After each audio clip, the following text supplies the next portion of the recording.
Dan, good morning. How you doing?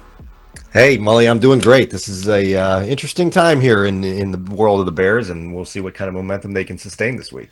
Yeah, we've talked about it a little bit. Hardly a perfect performance. Ben Johnson kind of admitted as much, and yet another victory, another way of getting a team over that finish line, and plenty to coach up and feel good about. I think that it's been fun hearing Ben talk about this team and what the future looks like. And it's been fun hearing from, let's say, the quarterback saying, hey, I love being coached by this guy. I look forward to it every day when I wake up. It feels like it's working, whatever way you want to discuss it.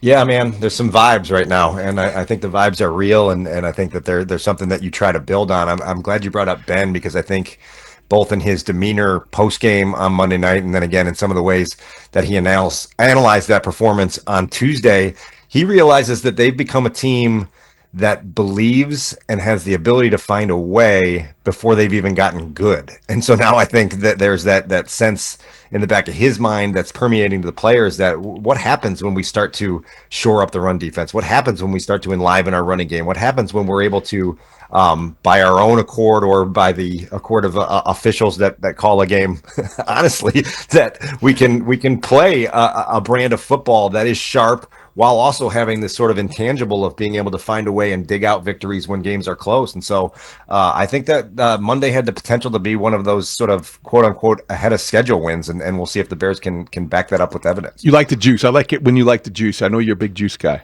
Oh, yeah, absolutely. Good. So, Dan, when you look at this defense and you look at the difference that we saw against the run, we came in talking about the best running team in the NFL against the second worst rushing defense. In your mind, after seeing it again and talking to people, what was the biggest difference? Why were the Bears able to do what really they had shown little signs of being able to do? I got on the plane yesterday at Reagan, David, and I circled on the final game book the 145 to 124 advantage in rushing that the Bears had on Monday night. And that wasn't anything any of us anticipated, given the way that the Bears both struggled to run and struggled to stop the run. And so I think there was obviously a combination of personnel coming back into the fold. TJ Edwards and Kyler Gordon give you a chance to do some things differently. And I think Dennis Allen just really found a way against this particular offense, which Ben Johnson said both before the game and after the game, is really hard to stop against the run with some of the things they do, to just find some schematic wrinkles to be ready for where they were running the football and have guys in those gaps to stop it. And so it was a collective effort across the board. It was certainly encouraging. And now, again, as we talk about all the time, you got to take that flash of success and turn it into consistency. And we'll see if the Bears can do that this week against an offense that is pretty ordinary. So we'll see if they can continue that trend. So we have talked quite a bit about Ben Johnson and Dennis Allen, both as a combination in the way, Dan, that they managed to fix some of their serious issues like running the ball, stopping the run. They managed to do that during a bye week without the ability of holding extra practices, without the ability of doing, the training camp review type stuff. That you can't do that stuff anymore. But they self-scouted well, and then they came out. Now, there was added personnel on defense. How do you credit the coaches for being able to get that done schematically? Is that even feasible? And it certainly looked like it worked. Yeah, no, I mean, look, you can't talk about your excitement for an early bye week for weeks and weeks and weeks and then come out and lay a clunker. You have to show that you were able to fix some things, whether they are quick fixes or sort of long-term answers where you really are able to tighten some screws and get some things put back together. There was signs Monday that they used the bye week productively, both for a big picture push for improvement in their football team and to really attack the specific opponent that they were playing on Monday night. And so they used that extra time. They put together a winning game plan. And then ultimately, as you guys know, these games, they all come down to the end, and you have to have more than one guy on your football team that can make a play to swing it. And I think that's what's been so encouraging the last 3 weeks is you're starting to get a long roll call of guys capable of providing that spark. I think Monday night we would all agree that DeAndre Swift was probably the biggest spark throughout the night, not just the 55-yard touchdown catch he had that sort of reawakened the Bears at a critical time. But then I think that final run of the night that shortened the field goal from 50 plus down to an area where they could center the ball in the middle of the field for Moody and make it a much easier kick. I think that was a huge run in the season, not just in that game, but in the season for what it did to put the Bears in position to win. So let's talk about Jake Moody for a moment. It wouldn't be a surprise if later today, I believe he's named NFC Special Teams Player of the Week. Who knows? Because of the Bears seem to have a lock on that award with Josh Blockwell last winning it. What do the Bears do moving forward? Do they stash him on the practice squad? Is he susceptible to being claimed or signed because he essentially is a free agent on the practice squad? Is this something? Do you know how badly Cairo Santos is injured, Dan? What is the next step and storyline with this kicker controversy? It's fascinating, David, because you've got more time to keep Moody on the practice squad, and obviously other teams can come in and try to pluck him, but they also, the Bears have the right to sort of anticipate that and make their own move to keep him on their own 53 if they have bigger plans for him. Jake Moody's got to figure that out on his end. The Bears have to figure that out on their end. Cairo Santos was practicing last week, and you were sort of the sense that maybe he would have a chance to be ready for Monday night, and he wasn't. And now Ben Johnson seems like the type of coach that is not going to be real emotional about decisions like this. He's going to try to identify who the better football player is. I think over the track record of both guys' careers, Cairo has proven a lot with his accuracy, kicking in a place that's not easy to kick in. And so I wouldn't be real knee-jerk reaction-y or prisoner of the moment to make a decision that is based on, oh boy, we had a thrilling win with 4 field goals on Monday night in some tough conditions. We've got to pull the plug. At the same time, I think you do have to look at this, through cold, sober eyes and just determine what you think gives your football team the best chance to be successful in the long term. And I think it's a fascinating roster decision that we're just going to have to keep tabs on, because I don't really know which way they're going to lean with this. And it obviously has a major effect on what the football team looks like. I was confused by the response to the DJ Moore stuff. I thought it was pretty extraordinary to see him out there. He clearly got hit low and got injured and went to the blue tent, came back out.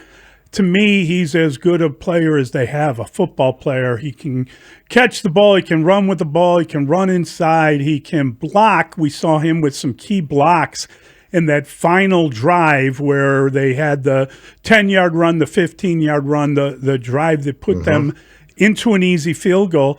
Then he gets the ambulance to the hospital, and then he stays overnight, and the response to it was, well, there was some personal stuff. I just don't know, and maybe you have more of an understanding as to what the injury was, how he ended up hospitalized, and what that means coming back, getting out of the hospital, being back in Chicago on a short week with a game on Sunday.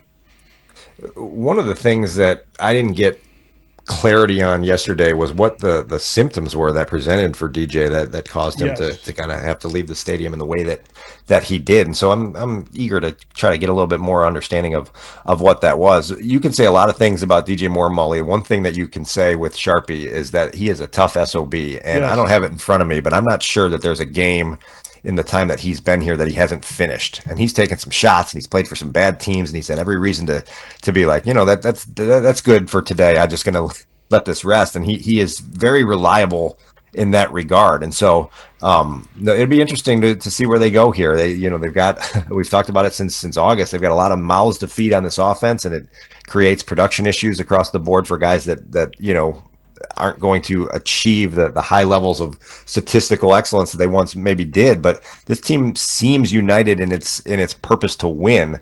And I thought that was clear on Monday night. And I think that's why Ben has had the enthusiasm he's had, because, and DJ's part of that, where you've just got guys that will dig in and in winning time find a way to help you do the things you need to do to win a game. Caleb Williams protected the football. He did miss some receivers, and he had some ups, he had some downs. Dan, what was the biggest takeaway from your standpoint in watching Caleb?